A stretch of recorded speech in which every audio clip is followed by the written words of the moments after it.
the why of your business. That question runs through the whole thing around the patient experience. So why are you there? Why are your staff there? Why are you talking to the patient about something? Why are you prescribing it for them? Why should they take it from you and not from somebody else? That means that at every touch point, everything that you want to integrate into the practice, you ask the question, why? Why am I doing this? Welcome to The Focused View, the podcast for eye care professionals across Australia. In each episode, we bring together leaders from optometry, optical dispensing, and business to share insights, practical strategies, and the latest developments shaping independent practice today. I'm your host, Michael Nasser, and together we'll explore how innovation, collaboration, and smart business thinking can drive growth, enhance patient care, and strengthen the future of independent optometry. Whether you're a student, an early career professional, or an established practice owner, The Focused View is your go-to source for knowledge, inspiration, and connection. The Focused View is brought to you by Vision Connection, supporting independent eye care professionals across Australia through collaboration, education, and business growth. By working closely with leading suppliers and industry partners, Vision Connection offers unique opportunities that help independents stand out and succeed. To find out more, visit their website, visionconnection.com.au. In today's episode, we continue our discussion with Tim Thurn, the former Medical and Professional Relations Director at EssilorLuxottica, as we take a practical deep dive into practice flow, team training, and the future of independent optometry.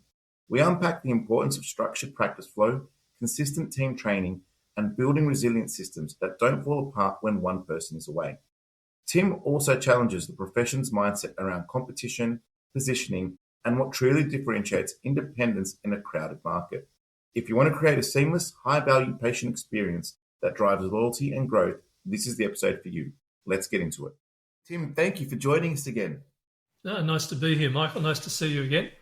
Yeah, I'm really excited to chat about today's topic. We're really going to sort of do a deep dive with regards to practice flow, training, and I guess the future of, independent optometry and how you see it based on what you've seen happen and what you potentially see happening in the future.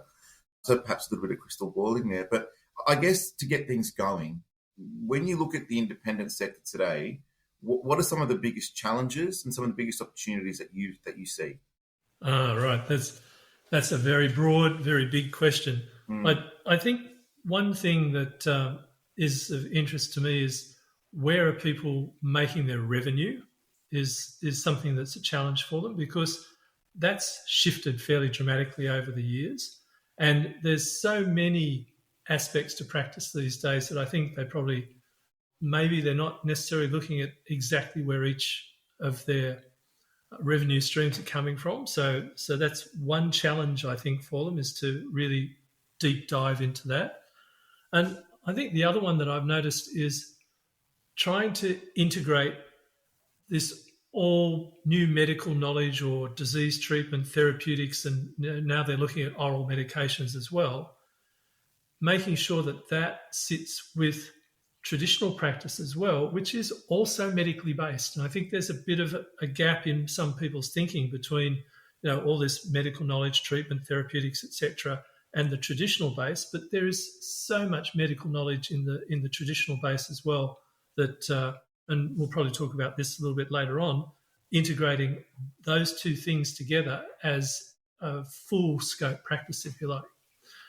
I think the other thing too is knowing where to go if you want to be an independent practitioner. And there's probably some cultural challenges in that, which I think we're going to talk about as well. But you've got this whole thing where people often say, but I'm competing with Specsavers, or I'm competing with OPSM, or I'm competing with HCF. Well, no, you're not. That's not who your competitors are. They have different business models to an independent practice. And so really understanding what that niche, or not even niche, what the positioning of your practice is really important too, because, the whole structure of these larger groups is completely different to an independent practice, and the way that they will establish themselves and so on. It's very, very different animal. Yeah, and I guess you had touched on there the demographics, and I guess the industry, I guess perception amongst itself with regards to therapeutics being a really big part of optometry practice today. And there was a period of time, where I guess therapeutics wasn't part of the course, but there was still, like you say, there has always been a medical component to it, obviously. And I mean, one of the conversations I'll have quite often with people is the difference between the retail nature of our business and then the clinical side of the business. And I know we'll dig a little bit further, but how have you seen that evolve in your time? I mean, initially when you started, I imagine that, shop fronts had to have curtains and there were restrictions because it was all medically based. And then it's probably developed into, skewing towards retail in between that period of time. Different business organizations, business models have come through and, been maybe more retail focused. But how do you speak to that for an optometrist that's sort of coming into it all and, trying to ascertain the lay of the land when it comes to what is the optometry profession? It's a little bit of a sidestep, but I just thought it's an interesting point because I do have that conversation quite often with sort of more younger optometrists as well. Yeah, that's a really interesting question, but I'm probably going to be a little bit controversial here. I've always seen it as you are in a professional sales role. And that goes for doctors and specialist surgeons. They are selling a service, and they're selling different degrees of a service sometimes. So you imagine a cataract surgeon, he can do all sorts of different things. He might have a femtosecond laser versus someone who doesn't, etc. I mean, I think femtosecond's gone the way of the dinosaurs, but they are still selling a service, and they have to put that forward to the patient and say, I'm going to do this for you, and it's going to cost you X, Y, Z, particularly in the refractive surgery side of things. And, you can get into dental and look at it. Dental, you can have a crown that costs you $200, or you can have a crown that costs you $5,000.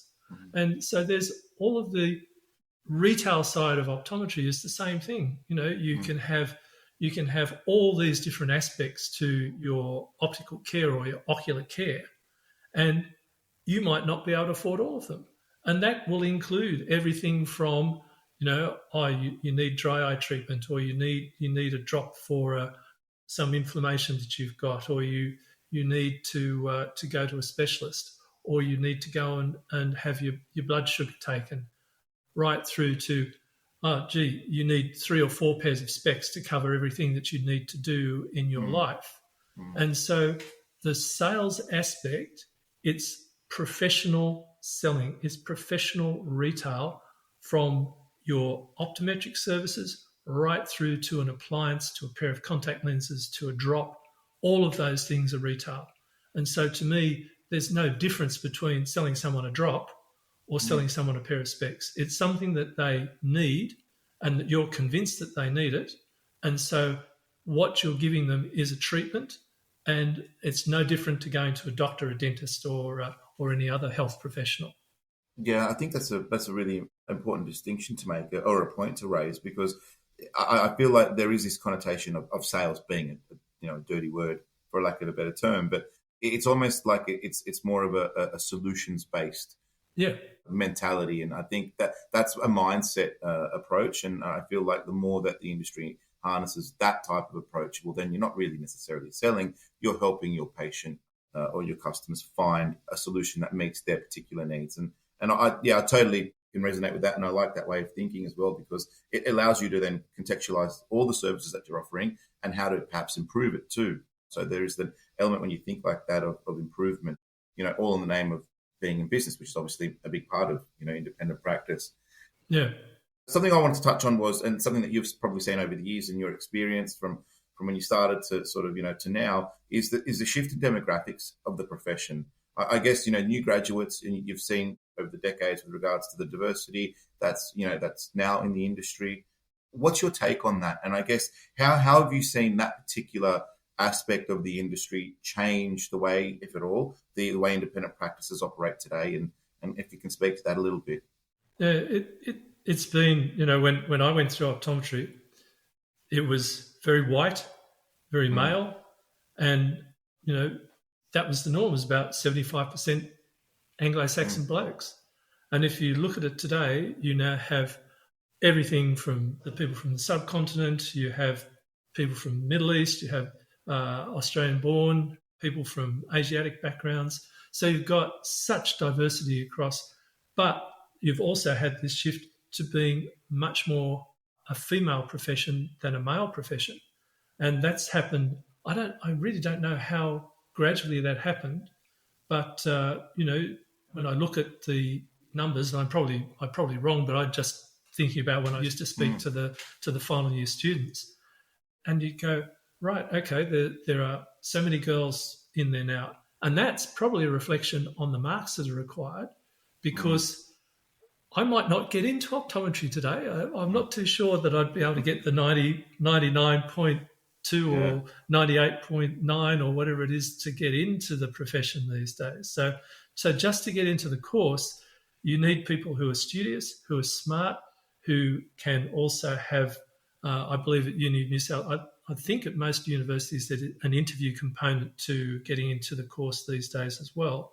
So they have to be able to display some sort of patient empathy and how they'd be in that sort of chairside, bedside manner type thing as well, rather than just being a pure academic and there was a little while there where there were people who weren't doing so well in their final clinical year because they were focused on, I'm just going to be an academic. I don't want to be worried too much about seeing patients. And so that's where Uni of New South Wales, I believe, really changed their selection criteria so that they didn't have just the pure academic focus of some of these brilliant students that they were getting into the course. So I think in terms of independent practice, there are probably some cultural things. In certain cultures, the family likes to stay close together. And whether it be boys or girls or whoever, they like to be close to family. So they don't want to move too far away when they go into practice. You have also the thinking of, I'm not going to buy someone else's practice because I'd rather set up a business because that's what the family's always done as well. And so there are cultural changes like that which have probably meant that there's been a little bit more heaviness in people wanting to work in suburban practices rather than regional and rural, which in reality, some of the most successful practices in Australia and, money-wise, patient-wise, the whole shebang have been in rural and regional practices, and I think we were talking about opportunities before. I think that's one of the big opportunities is for people to move into those areas and continue the care that's being given in those areas as well. And when it comes to, say, the operation of stores, with that changing demographic, did you see a shift in the mentality? I mean, I guess that's also a broader question because society changed quite dramatically over the decades as well. But if we focus in on optometry specifically, did you see much of a shift with regards to how the practices themselves operated and how successful practices operated? Or has it always been the same? The fundamentals have always stayed the same. I think the fundamentals have shifted a bit in terms of what people have now determined they need to know about the business. So, when I was in practice, when I was in a partnership in South Australia, we were looking at some numbers and so on, but we were just looking at numbers of patients. And in the area I was, there was 170,000 people in my draw area. And, there was 3 or 4 optometrists. And so you divide those numbers into 3 or 4 optometrists, you've got a big pool of people. Whereas today, I think your average optometrist has a pool of 8 to 10,000, something like that. So the number of people, the pool of people you can draw on means that if you're not appealing to that particular demographic, if you are not priced right, all those sort of things, it changes the way that you're going to approach your business. I think also that in terms of careers, it has to be more flexible these days. If you are a more female-based profession, you have to be flexible because of the people you're going to be employing. You need to make sure they can come and go from the profession. that they have access to all the things they need as part of their career, but part of their life outside of working as well. So that's something which I think everybody has to be well aware of and to integrate into the way they approach business as well.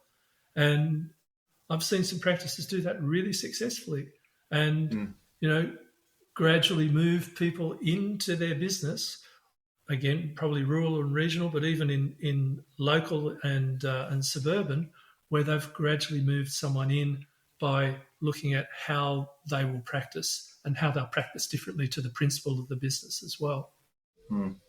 I guess, and when we're speaking about the business itself and how it is run and operated, have you seen any particular shifts with regards to the ownership trends that you've seen? I guess it just probably coincides with changing demographic. And when it comes to ownership specifically, have you seen, different types of groups, entities, structures? I mean, how has that evolved as well over the period of time that you've sort of been involved in the industry?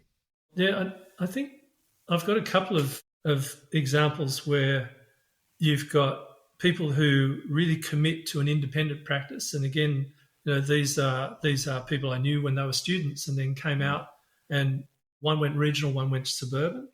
And, they started out, they worked with somebody, and then they took the jump and opened their own practice. And the other trend that I've seen is that you've got optometrists who have a partner who is probably more business-minded than the optometrist. And the business-minded partner says, well, we're going to do this. And the optometrist says, yeah, sure, you do that. I'll just see patients. Yeah. And, two in particular where they weren't going to ever just have one practice. They've had three or, very quick succession, they opened 3 or 4. And so that's quite interesting to see how quickly people are setting up a group or a little chain or a little multiple practice compared to in my day where, you'd sort of go, well, I've got a couple of partners and we've got a few practices. Do we need more? Can we cope with more? All those things about when you've got one practice, it's fine. 2, you're probably doing it part-time. Once you get into 3, 4, 5, then you need a business manager, then you need a HR person, and all these sort of things start to multiply. So being aware and knowing all that side of the business, working on the business as opposed to in the business is a typical cliche, but I think that's really something that's essential. And the other thing which I think is, I'm not sure if this is something that's happening, I've seen it with the things like Provision, iCare Plus and various other entities as well, where there's much more an emphasis on the ratios. What are the finance ratios of the business? How much of your turnover is going in rent? How much is going in the salaries and as a percentage. Yeah. As a percentage, yeah. Yeah, yeah. What's your percentage of sales of this? What's your stock turnover? What's your stock carry? All that sort of stuff, which, in my day we did things relatively simply, but we had an accountant as one of the partners and he was doing the big numbers. But even still, we looked at what was our average frame price, what was our mode, where did we sell most frames, what was our sizing ratios, were we selling, did we need big frames, did we need kids' frames, did we need ladies, men's, breaking down your numbers. And with computers these days, it's a hell of a lot easier. Yeah. So, you get your data. So knowing your data, and I think the other thing too is knowing where your patients are coming from, because you've got a hell of a lot of people who are leaving the industry and they've got an old patient setup.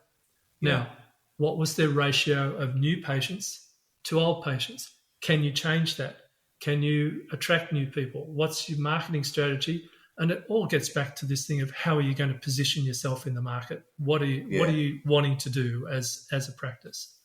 Yeah, the other interesting point in that is, especially if you're buying or acquiring an existing business and, there is a legacy there, is the demographic around the store the same as what it was when the store started 20, 30, 40 years ago? Because in lots of areas, there has been an evolution. And are you still connecting? Are you connecting to that new demographic that's within your area that perhaps, wasn't there before? So that makes total sense. And I guess, to wrap this particular part up, the industry and optics and optometry there is a platform there for individuals to be entrepreneurial, to start a business, to be in control of what they want. Obviously, there are different forms of employment types and structures in the industry, but speaking about independence specifically, it does provide a vehicle for potential students or for people that are practicing that want to get into ownership at that path. And there is a lifestyle component in there, like we mentioned with women. Generally there's going to be family along the way, and so that's something that really it runs through the industry in a very dominant way,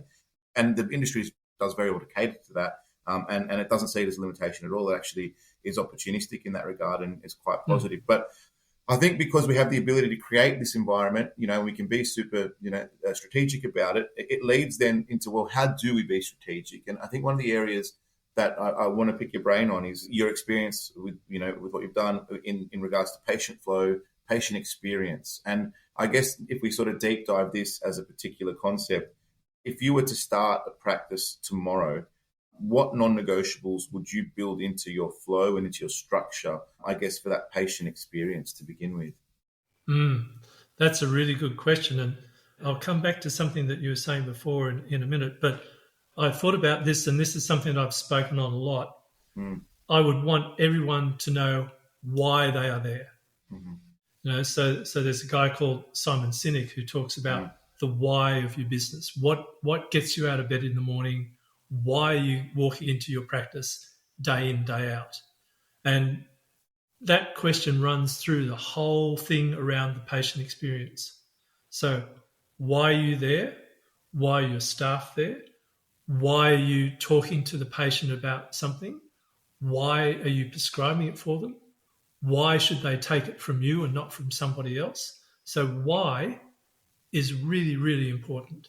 And that means that at every point, every touch point, every thing that you do, everything that you think about, every conference you go to, everything that you want to integrate into the practice, you ask the question, why? Why am I doing this? And, then you can determine, all right, if you get the answer, I'm just doing this for revenue. Well, is that okay? Is that because you need that revenue, so only doing it for revenue? Or is there some other deeper motivation that is also going to be part of that and generate revenue? Or is it coming from an altruistic thing? I'm going to put in this range of frames for people who, I know are on pensions or on healthcare cards, and they're not necessarily going to be able to afford my average range of frames or something like that. So you're always going to be questioning, why am I doing this? What's the motivation? And how is that going to affect how I integrate this into my business? And that why then, it's like you go from the macrocosm of it down to the microcosm of it. And so when you're asking a question of a patient, why are you asking that question? What's it going to lead to in terms of having the patient think about an aspect of their vision care that they might not have, and how you're going to answer to that need because you've asked them why. And so it becomes an all-pervasive thing, and everyone from the receptionist through to the optometrists themselves, through to the dispensers, right through to the patient, need to know why they are being treated, prescribed, referred, asked to do something in the business all the time. And I think this has been something central that I've spoken about for a long time. And I think when I've spoken to practices about it and they get it, they've done really, really well by looking at that and integrating it across their business. I know why is obviously going to be a very personal question, but in your observations, with the practices that you've dealt with, what are some of the strongest whys that you've seen that have really then translated in to a successful practice or operation? Okay, so we talked about technology previously. Let's talk about integrating dispensing technology into a practice. So they looked at why would they buy one of these machines, one of these towers for measuring. And their answer was they believed that they were going to give their patient the best type of lens. They were going to be able to personalise it for them and be able to then have that as their benchmark and be able to work different pricing strategies for different levels. If people said, oh, look, I really don't want to spend that much on a pair of specs. Then it looked at how they could structure their offering below that as well. But integrating a machine like VisiOffice or the Rodenstock Tower or all the other different versions of it out there is something which is quite costly. But if you look at it in the scheme of things, the overall cost compared to what you'll generate, the return is minimal, and it's a tax deduction. You can write it off after. It's a depreciating thing in your practice, and so when people were really thoughtful about that, and built it into the practice properly, built it into their flow properly, all of a sudden it changed the nature of how they were working with their clients, and their patients responded, their revenues grew, and they went, wow, this is really working very, very well. Have happy patients. They're sending people in to see me because I've got this and other people don't. Yeah. And that's a very simple example, but one that has been very common in the last probably 10 years or so as these things have taken off. Yeah, and I think you mentioned earlier that your competitors are not necessarily really your competitors because they run different business models within the industry. Yeah. And there are often I've got a couple of examples of stores, independents that have actually partnered with the Specsavers, funnily enough, because they have a different why, I guess, if you were to bring that back into the equation, and their why is separate, and they've been able to identify their why, and they've gone in and created an opportunity where if you have a patient that doesn't fit your why, come in, they fit our why, send them our way, and they're quite happy to do so because they can't give them that particular service that they want anyway, and vice versa. The person going to the Specsavers store, in this example, is looking for something a little bit different to the person that's going into the boutique clinical independent store. And they actually have a very good working relationship amongst the two, which you wouldn't think at first instance. But once you peel back the onion a little bit, you're like, well, you've been strategic there and you've created a mutually beneficial relationship, and it works, both of them. So some interesting whys that I've seen is that, especially, say, if we're focusing on the dispensing side of the industry, is dispensers that are really passionate about styling and colors and face shapes. And so they've got this drive to want to make people feel better.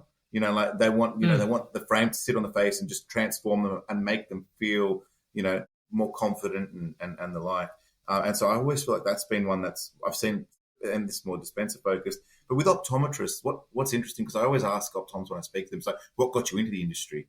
And invariably it's they have the condition, or they had a condition when they were younger, or they went to the optometrist, or their mum had it, or their dad had it. And that's ultimately their why. It's like, I'm doing it because I wanted to help myself and I wanted to help my family. And in doing so, I've saw that, maybe this is a path for me. So I don't know if you came across that a lot, or if you come across that a lot where it's like, I was inspired to be in the industry because of my first experience was me at an optometry practice going, oh, wow, I can do this. I'm guilty as charged. I was a kid with bad eyes. I was +4 or +5 when I was 4 years old. So the big thick glass lenses in those days. Yep. And when I got through school and so on, I thought, gee, I've got crappy eyes. And I was reading about optometry and reading about the profession. Plus, I lived down the road from Professor Brian Leyland. His daughter's an optometrist as well. So I said, I'll go and knock on his door. And so he was very passionate about it. He's one of the people who got optometry in Medicare. Yeah. And so I changed my preferences. I put optometry as my number one preference and got in. And so, it is very simple.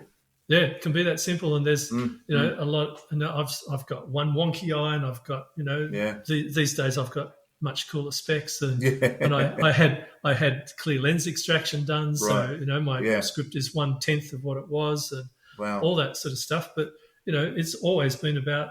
I've really loved it as lenses and treatments have improved over the years because I've had the benefit of it as well. But it was interesting what you were saying about Specsavers, because one of the things that I've experienced talking with independents, particularly when Specsavers hit the market, God, it must be 15 years ago now. Yeah, 2010-ish. Yeah, 2010-ish.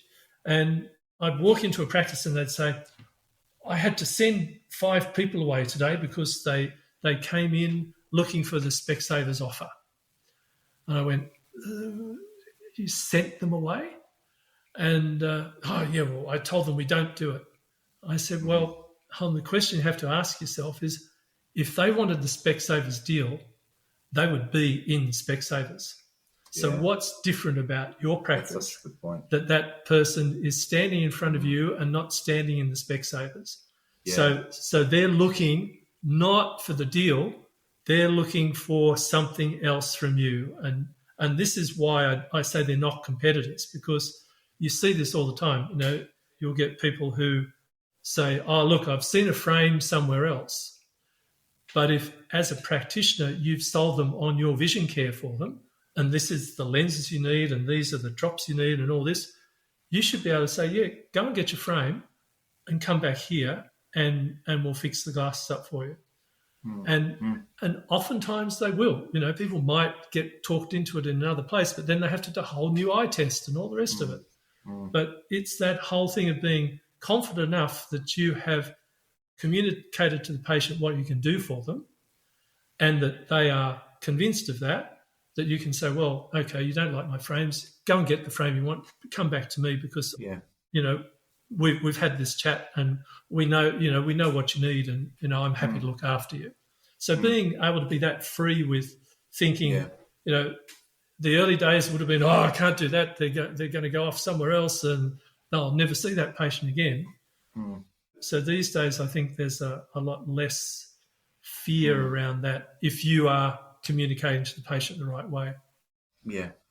Many see clinical, and optical dispensing as separate. There is obviously a natural connection because, you know, it leads into one another. But I think when we're looking at them, we tend to isolate them and speak about them individually, and then they just happen to, you know, clash at some particular point. We've spoken in the past about integration. Why is that holistic approach so important in your opinion? And I guess going further, how can we further ensure that that is maintained and developed in a strategic manner? Yeah, that's a really good question, and I've thought and written and spoke about this a lot. Integrated care is important because I think we talked about this last time. There's quite a churn in the optical industry. So about 25% of patients are willing to go somewhere else the next time, and that is probably because they don't feel like the care has been personalised enough or integrated enough, or they weren't told enough. Now, one of the things that came out in attitude and usage surveys over the years with the US, with Europe and with Australia as well, was that people weren't told about anything that was new. They weren't told about something that could potentially solve a problem for them. Right. 75% of the time, if they're told about it, they would take it. But only, would you believe, 1/3 of the time were they ever offered something new when they went to the practice, right? Wow. So there's this between what people think. Yeah, and, you know, a very simple one is that a lot of practitioners would put price as the number one reason people come into a practice. Price is about number 5 or number 7 down the list. What's the number one reason they walk into a practice? They've got something wrong with their eyes, right? What's the number 2 reason they walk into a practice? You're around the corner from where they live. Oh, sorry, that's number 3. Number 2 is they want a recommendation on what to do about what's going wrong with their eyes. Number 3 is you're around the corner from where they live. So all of a sudden, I've got something wrong with my eyes. I need a recommendation from an optometrist. I'm going to walk into that practice around the corner from where I live. And then you start to get into other things below that.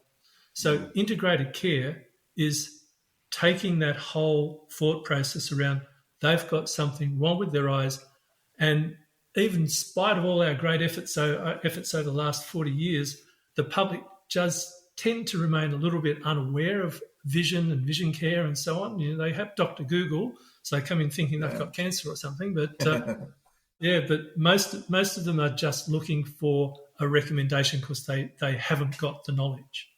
And so once you have that, that puts you number one, in a position of power, but in a position of responsibility as well. So being able to take the patient from what they think they want, which probably half of the time they're going to want, I just want reading glasses because that's what they've heard about, through to a position where you say, look, you need to get your diabetes under control, and we need to do that, and then we're going to look at these different pairs of specs for the things that you're doing work-wise and hobby-wise and all the rest of it.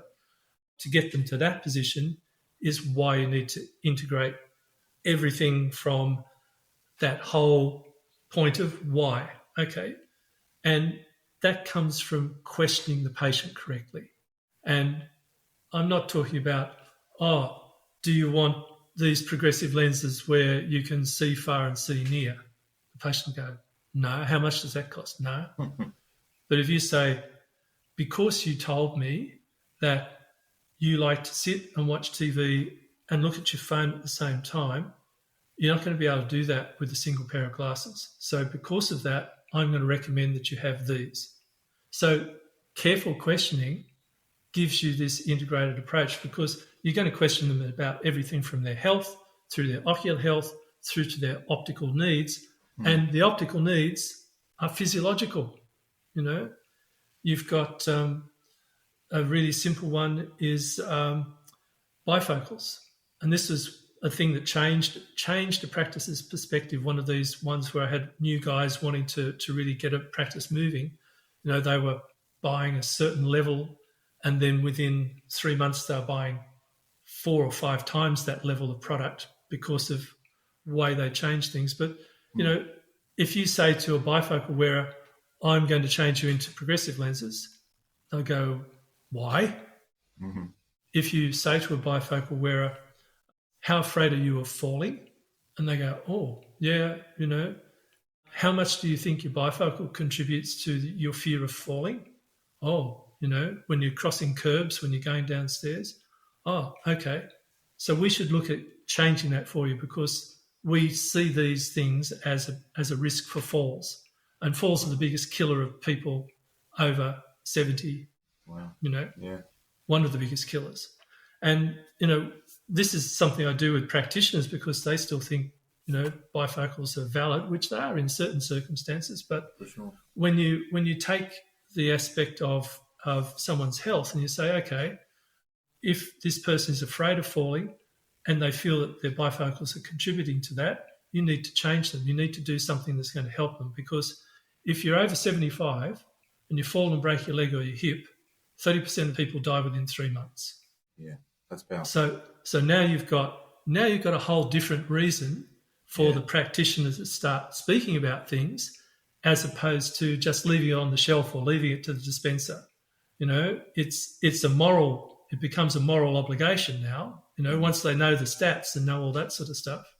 And, you know, I think we talked about this last time as well, the UV protection. In a country like Australia or New Zealand, where we've got the highest rates of skin cancer in the world, why the hell isn't everybody getting at least some sort of UV protection in their specs? Why aren't they getting transitions? Why aren't they getting a proper pair of prescription sunglasses, you know? Because they wear sunscreen all the time. You know, you see someone with a fairly pale complexion and blue eyes. So, well, you know, how often do you use sunscreen? Oh, I use it every day. Okay. Do you know you need that for your eyes as well? Oh, you know. Yeah. Oh, you've got blue eyes. They're going to be more sensitive. You're more sensitive to light, aren't you? Oh, yeah. You know, that's what I mean by integrated care. Every single aspect you've investigated, and you give the patient a diagnosis from the reason why they walked in, which is the first one you have to give, right through to all the other things that you find out through careful questioning. Then from there, it's a case of, let's look at what you want to do today, and let's look at things that we might do tomorrow or in the future, and just so that you're aware of where your vision's heading. So you've got a plan for that patient as well, and a plan over time. And hopefully that's going to be enough to get them coming back to your practice as well. And how do you ensure that communication is, consistent amongst the whole team?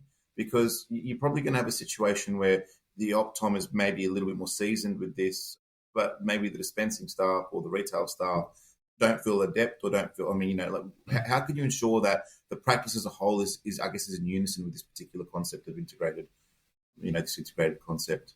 I think this is something that is going to be built into the communication structure of the practice all the way along. And again, now with computers and mobile phones, you've got really something ready-made for this. So number one, a pre-questionnaire before the patient even walks into the practice. So I'm pretty sure that this is integrated into a lot of practice management software these days. You can send something out. Knowing who's going to ask what questions that they're capable of receiving the answers to, and then they are recorded somewhere where everybody can access them. So whether that's in paper form, whether it's on a tablet, whether it's something that is going to be on each screen that the people are going to sit in front of as they go through the process, so that you know that the receptionist has asked about their health insurance and asked about what their budget might be today or something like that before they even get to the optometrist. And then you also know when someone's done the pre-testing that, oh yes, their auntie has primary open-angle glaucoma and their father has AMD. That can be done before they even get into the optometrist, so the optometrist can then ask about that more in depth. But at least they've got that box ticked and they know that that's coming, walking into the consulting room. And then the consulting room, you go from there, and the optometrist has been able to, with, again, questioning, you can eliminate things that you don't need to talk about as well. Yeah. And you can go to the dispenser and say, well, we've discussed this, this and this. These things we're not caring about today, but we're going to talk about those. We're going to list those out for next time. And then I want you, together with the patient, you have a discussion. I want you to now walk them through their options, because the three things they want: number one, they want to be heard. They want to know that you've got the message from them. Number two, they want a recommendation. Number three is they want choice. And I'm not talking about, do you want plastic lenses or photochromic? These are the things we can do for you. Out of these things that we've talked about today, which ones do you want to do today? And we can do that at this level, we can do that at this level. So which are the most important? Let's tick those off, and we'll do those now. So choice is a different concept to what people would normally think about. And I guess that it does allow you to structure communication in a specific and personalised way to know what they need to hear or not need to hear necessarily. And I think that little bit of training obviously can be quite powerful for a practice. And remember too, things like there are standardised questionnaires out there for dry eye. There are standardised questionnaires from people like Kate Gifford for myopia for kids and young adults. So you've got these things which you can then integrate. If this red flag comes up, then we give them this as well. So we start to build this whole image of the patient, and you see this in the doctor's rooms when you go to an ophthalmologist. They build up all the information before they walk into the ophthalmologist. And then they have that ready before they go on to the next stage. And that's that flow goes from reception to here, to there, to there. And, optometry is the same. Optometry is just as capable, just as knowledgeable in being able to do what we do. And it is making sure before they walk in the door and after they've left the practice that you've got communication channels with them and that you're delivering on this whole concept of integrated care. I mean, if we look at that process as being a well-oiled machine, I think that's a phrase that I've stolen from you in this concept. What, in your view, are the key elements to ensure that, that this is kept as a well-oiled machine once you sort of get going into this particular flow? All right. Okay. So number one, it is deciding the who and the where and all that sort of stuff. And making sure each person is trained and is resilient, and that your systems are resilient as well, because you can't have someone who is just on one thing so that when they're away, the whole thing falls apart. So you've got to build a resilient system. That's the first thing. And then the second part to it is training people and training new people and making sure that they understand, and maybe they buddy up and mentor with someone in the practice as they go along, and review. All this stuff is constantly up for review. If you've got new things happening after you've been to a conference, well, then you need to relook at your questionnaires. You need to relook at what you're going to ask about. I didn't do ortho K when I was in practice, but I did keratoconus. And now the way keratoconus lenses are fitted is completely different to the stuff that I had to do. So, there's a group of us who'd learnt a method called Clulow's method for back surface toric lenses, which I learned from a good friend of mine, Kevin Rooney, which is great for him to teach me because that helped me with these keratoconus patients. But of course, then now they've got all these other, as things come up, you have to then integrate new questions so that you move to the next level each time. So constant review, training, having a resilient system, and again, people understanding why they're doing it. That's really important. We've just talked about that. And I think that's probably about it. There's so much more we can talk about if we for sure. really got into all the details of it. I know. Yeah, this could go for a couple of days, I reckon, if we wanted it to. So, yeah. But you mentioned training and education, and I guess that I've got a whole heap of things that I want to discuss with training. But if I summarize it, training often gets neglected. It's sort of one of those things that's generally put aside. Not every. I mean, there are some practices that are good at it. Yeah. But when you see it as as an obstacle or as a challenge for an independent practice, what tips would you have to ensure that there is training involved in a systematic way? Whether it's with regards to new technologies, new products. Talk about mentoring as a part of that. What steps, if we look at training overall, can we advise the listeners of that can assist them in this particular part to ensure that they're doing it well in some capacity or just in any capacity, I guess. Yeah, that's again a really good question and something that's really so important to modern practice. So you've got a situation where you're talking about productivity. If someone isn't trained, how can they be productive? And particularly, even if they've come from another practice, they might not be trained in the way you're going to do things. Mm. So that question of productivity is going to revolve around your ability, the practice's ability to integrate that person as quickly as possible and to have them being productive as soon as possible. Because, I was always astounded when I asked this question about training and I'd say, have you trained this person yet? Oh, no, I haven't got time. Mm. And it's the biggest reason that people give for a lot of things about not changing the way they approach things. It's always time. And yet there's always time for something else. But time is not the reason. It's an excuse, right? So if you're not prepared to give time to that person so that they're going to better treat your patients or better look after your patients, then maybe you need to rethink your objectives around what you're doing, your priorities, exactly. So training is something which is essential. The productivity side is clear, and particularly when you've got technology involved. So we had almost lost a client at one stage in a practice as a client rather, because they'd had a new person come in operating the tower. And the principal had been away on leave, been away for 4 weeks. And in that time, the person had done their way of doing the tower. And so they had 4 weeks of failed lenses. Oh, sugar. Yeah, 4 weeks of customers. So, and what's the thing that practices fear the most is the patient walking back in saying, I can't see with these. Yeah. Right? So you get one of those a month, it's going to cost you a bob. You get 20 of those in a month and you are in a hole. Yeah. So, the training and being able to make sure that that space can be filled.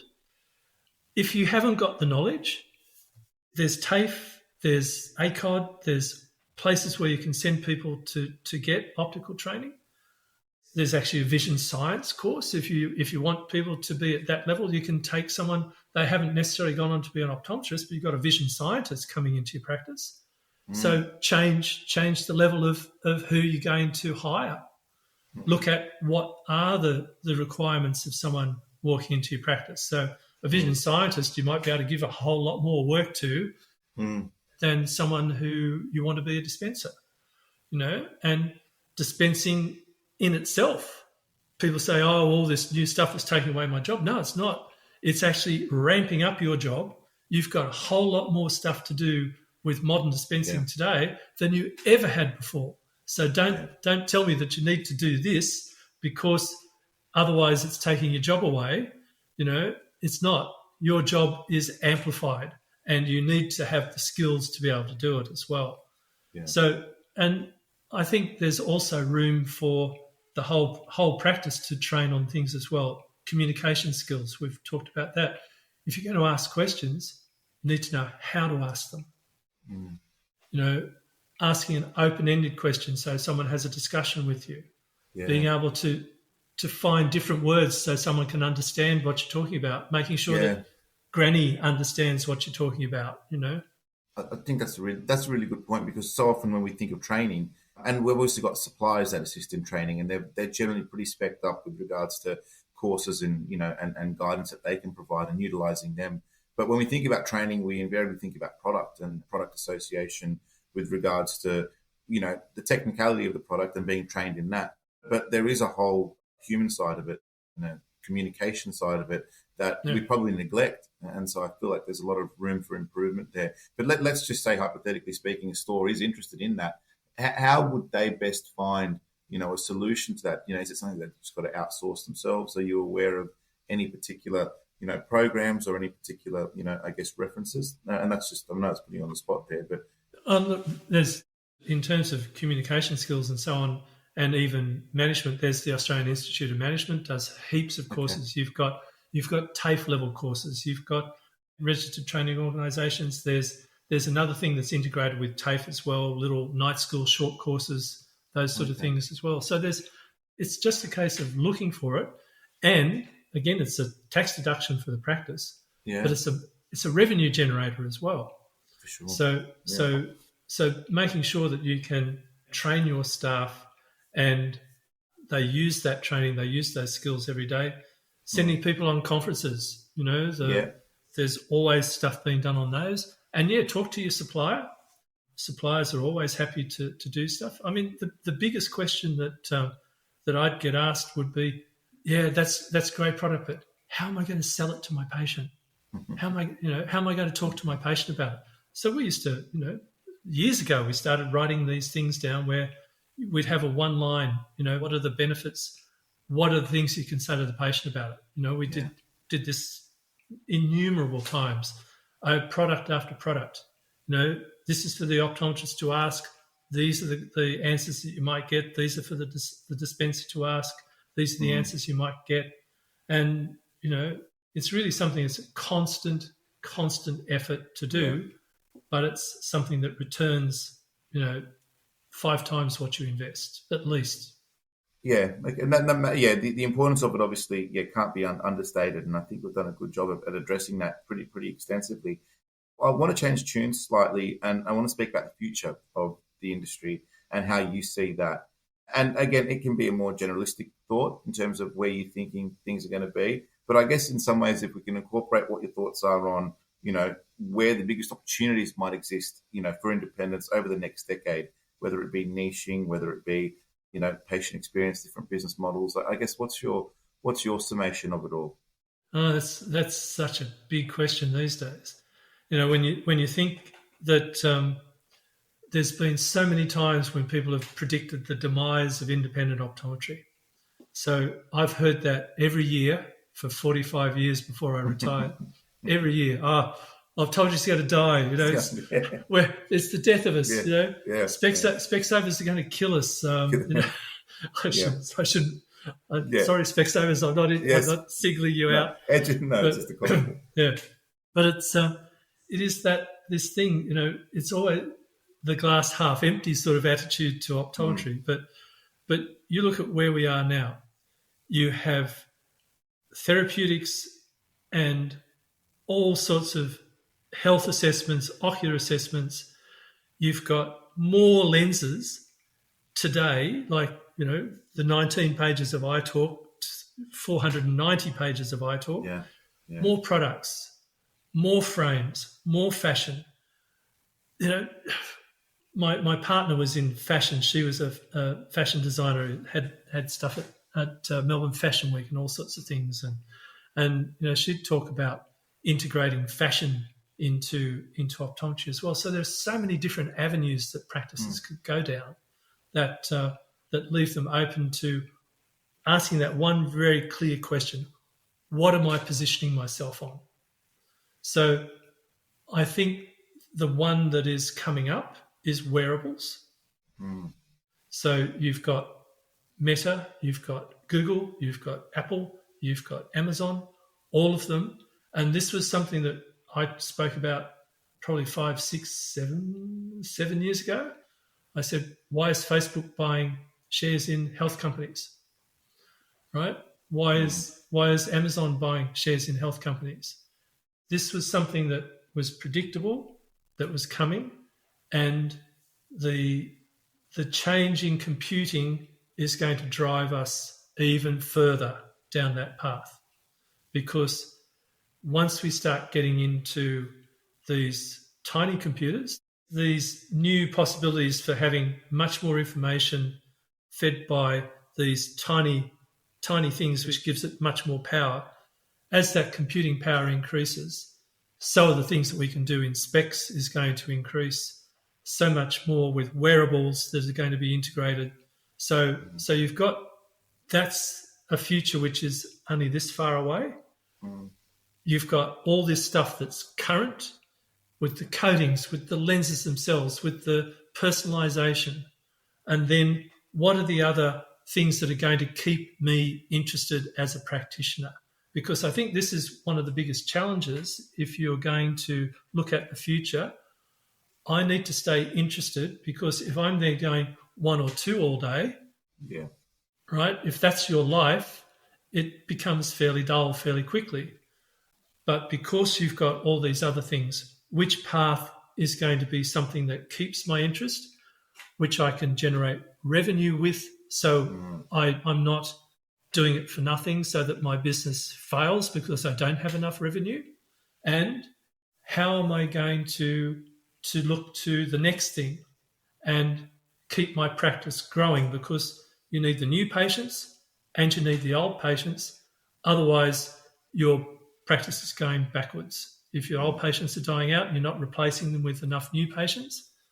And then what's my strategy to renew with a new face if I'm going to retire? So, you've got this long-term strategy, but overall, the industry itself, wearables, personalization, and then all the other things to keep a practitioner interested and having that big why in the morning of why I'm getting up to go to work. And I guess as we start to wrap up all of this and looking, I guess, back, what for you was the most single important lesson that you'd want every independent practice owner or manager to remember? I guess if you reflect on your, in all your time in optics. Make it interesting and be easy on yourself. Make it easier. Now, I spoke with a lawyer who'd been a big corporate lawyer, and he got into merchant banking and a few other things. I said, why did you do that? He said, because as a lawyer, as a corporate lawyer, I had to work harder all the time. And so as a practitioner, if you're not doing things to grow your business, you're having to work harder all the time because you're having to see more and more patients to pay your bills. So work smarter, not harder, and make it easier on yourself. Because if you can have that time to look at the business from the outside, to have that integrated family life and do things that you enjoy, you're going to be a happier person, and you're going to like turning up at work. You're going to like your patients more. I used to see these old guys around the place who were grumpy as hell with patients. And I thought, why is that? And then, I realized that if you don't keep your interest up as a practitioner myself, you could end up being that grumpy old guy. So be interested, make it easy for yourself, and have a life outside of your practice that makes you want to get up in the morning and say, yeah, I'm going to go in and be the best person I can in business today. And, you've mentioned that, you're recently retired and 45 years in the industry. I guess, one thing that's sort of come across in this chat to me is the importance of why. And I feel a lot of that comes back to a lot of things that we've discussed and knowing what that is. But as you look in reflection on your career, Tim, do you mind letting us know what was your why? My why was I thought I could make a difference to the industry itself. So when I was an optometrist and I got into the politics with the South Australian government, and then, there was a guy who was a partner in the business I was in. He'd done his MBA. And so I went off and sat down and did my GMAT, which you had to do in those days. And then I got a call from the Optometrist Association and said, there's someone looking for someone for a job and we've put your name forward. I went, oh, okay. But my motivation was that I loved the industry and I thought I could do more by being on the commercial side than being a practitioner. And I hope that I've done that to a certain extent. I hope I've been able to impart some knowledge and some enthusiasm to people over the years. And I hope most of all that I've helped people help their patients, because, in the end, if your patients aren't happy, the practitioners are not going to be happy. And, your business is going to be, and as a supplier, this as well as a supplier, if you've got unhappy clients, it's a tough life out there. Yeah. So, you'll lie to you up against the wall and shoot you. If they've, you told me this lens was going to work, That's really good. And I mean, from, I'm relatively newish to the industry. I've only been in it for about 10 years or so. But I guess, around the traps, I always hear positive things about you. So I think whatever you did really well. And the feedback that I often hear is really positive, and you've been quite influential. So congratulations on your career, first and foremost. Thank you for your time today. Thanks for all your insights. I really appreciated our chat, this and the one we had previously. And a lot of wisdom there and a lot of advice. So I think, I guess they're very fortunate to have had you on, and as am I. So thanks very much, Tim, and all the best for the future. Absolute pleasure, Michael. Thank you so much. It's been great. Really, really good. Thank you. And Tim, final question. If anyone wants to get in touch with you, seek your advice or guidance on anything that we've discussed or anything else for that matter, regarding to optics in the optical industry, what's the best way that they can get in contact with you? Well, they can go on my LinkedIn page. I've got all my articles in My Vision and so on are referenced there. My clinical and experimental optometry article is referenced. There's a couple of those referenced on there as well. So they talk about a lot of the stuff that we discussed today. And, they can drop me a note on LinkedIn. And cool. I retired, so I'm not cheap. So no, that's fair enough. Well, at least there is some information out there on your LinkedIn profile, and we'll be sure to link that in our show notes. So if anyone is interested, feel free to jump onto the website or have a look at the show notes in your podcast player, and you can click through to those and have a bit of a read. No problem. Thanks, Mike. Thanks for listening to The Focused View. If you've enjoyed today's episode, please leave a 5-star review, subscribe on your preferred podcast app, and share it with your colleagues. It helps us reach more eye care professionals across Australia. For additional resources and downloads, visit thefocusedview.com.au. I'm Michael Nasser. Until next time, keep focused.